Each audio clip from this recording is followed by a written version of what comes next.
Hello, and welcome to Making Greet the Week. I am Mama Duncan, and today's topic is on looking at appreciating and seeing who we really are, appreciating self and others.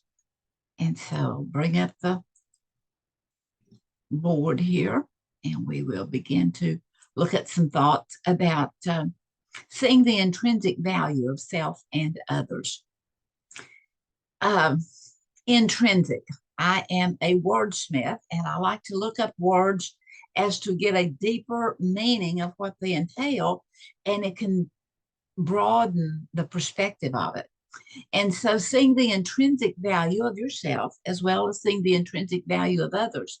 And intrinsic means inherent, the basic, the essence, the core, the what is built in, what is there, thanks to all of the genes that come together to make us who we are. That it's real, it's genuine, it's inborn, and so it's that intrinsic value. And we humans have a tendency, we're like a two-way mirror, in that we have been given senses, and our vision, of course, is one of those senses, but also we have the uh, hearing and smelling and tasting and just a sense of.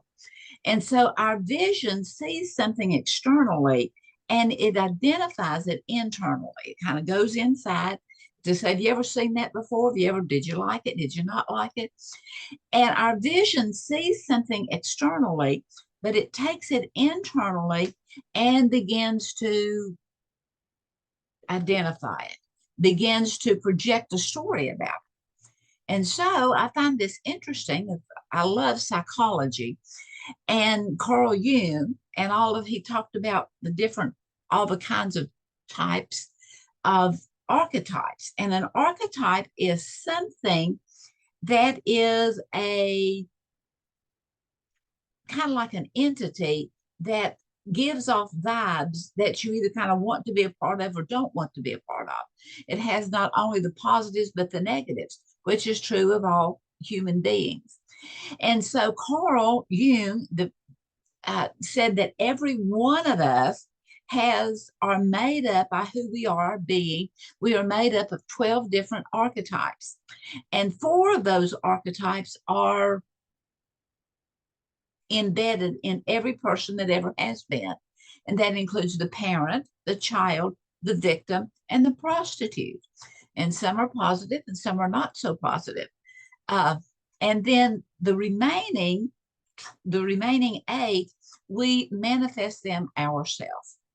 So anyway, who am I? Last week, I shared with you a poem that I had written on who am I. And in looking deep down inside as to who I am, as opposed to who I want to be, through my own wisdom heart, begin to look at the adult male, the adult female, begin to look at the addict, at the person that, well, just look at who various people are in life and who I have been at various times and begin to look at who I really want to be. So anyway, I suggest who am I as well as who are you, that we are all fellow travelers on planet Earth. We're going somewhere. We're doing something. We have a purpose. That the human value transcends how old we are, what we look like, our skin color, our personality type, the position that we may have in the hierarchy of life or business or whatever, as to what our gender is, what our statue is, what our culture is, that the fact that we are human beings just transcends all of that. And that I find it irony when that the root problem that we're fellow travelers on planet Earth, that the root word for travel is travail. And have you been on a plane trip recently? And you can identify with the amount of travail that is a part of travel. And then sometimes we get stuck in knowing who we are or not knowing who we are. And that getting stuck has a tendency to be a thought form that we give more authority to than our own wisdom heart or our own mind or our own reasoning abilities. And so it's to begin to really look at who we are and who we want to be, and then receiving that. So got to thinking about some really important people. And Lou Holt was a head football coach that led 6 different programs into just all kinds of fame and all kinds of winnings and so forth. And he guided 4 different programs into the final 20 ranking. Anyway, there was 3 questions or 3 thoughts that Lou Holtz always asked everyone.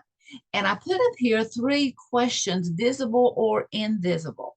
And the reason I put that is because here's what he would ask. He was always asking, can I trust you? But it may not have been visible. He may not have went up to the person that he was going to recruit or to the one that was going to be working with him and to say, can I trust you? It was something that was being asked of, whether it was to be answered or, whether it was yeah, sure, you can trust me. I'm trustworthy. But he's wanting to know, can I trust you? He was also wanting to know, are you committed to excellence? Are you not going to just get in there and goof off? Are you committed to excellence, actually doing what needs to be done? And his third question to everyone was also, do you care about me? Can I trust you? Are you trustworthy? Are you committed to excellence? And do you care about me?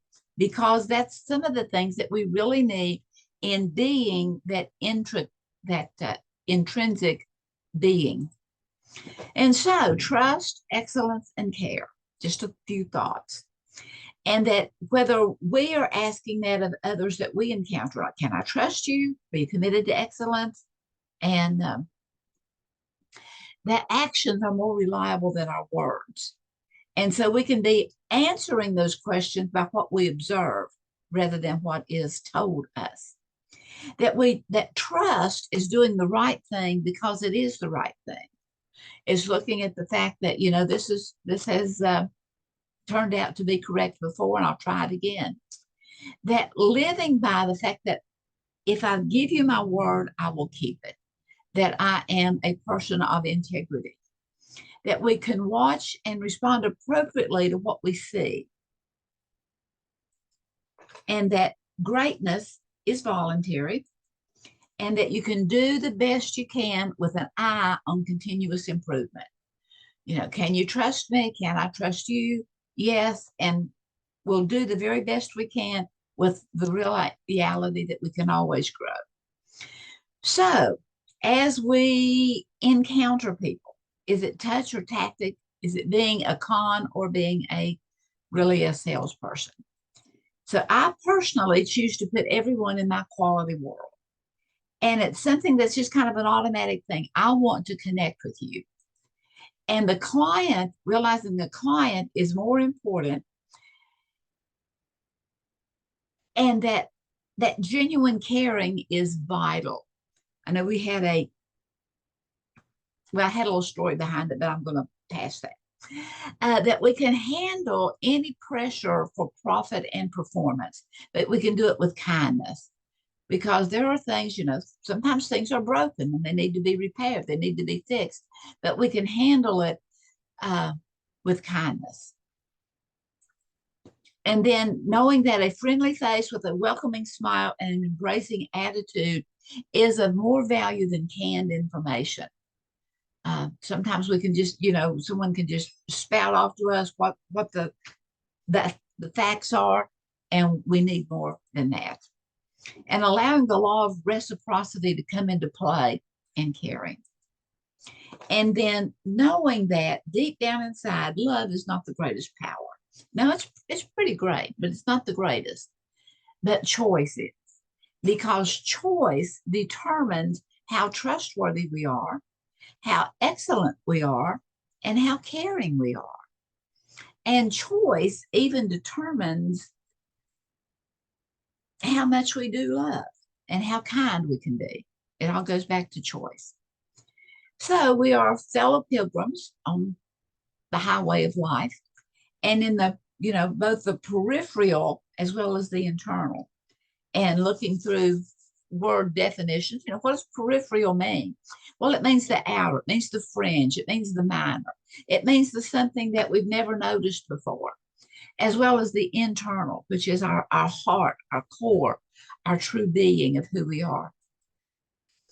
And so here's just some thoughts. You can pick your mate, but you cannot pick your parents, your siblings, or your relatives.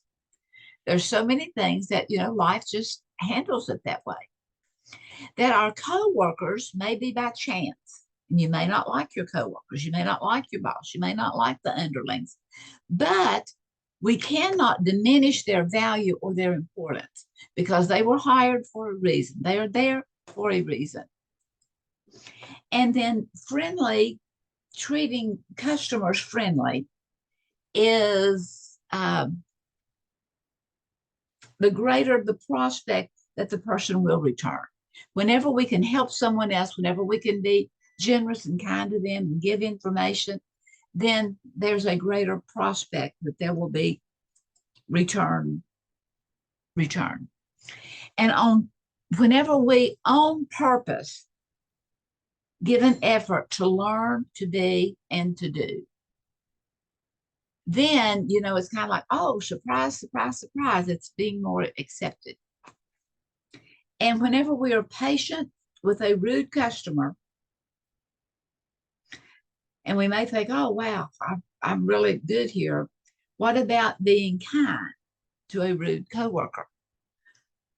See, sometimes we can be nicer to those that mean more to us than to the one that is causing all kinds of trouble. And then being long-suffering with the client.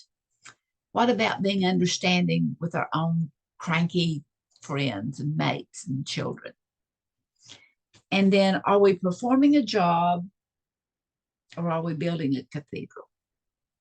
And what is going back to those three questions? Can I trust you? Are you committed to excellence? And to always show appreciation, to give some specific praise rather than just good job. I really like the way that you handled taking care of that client, and have no hidden agendas, and always look at the power of information and realize that people matter. Everyone matters. We need people and people need us. Well, thank you very much for being here, and I'm going to close this out. I think I was a little rambled today, but anyway, maybe something came in. So thank you very much for being here, and many blessings.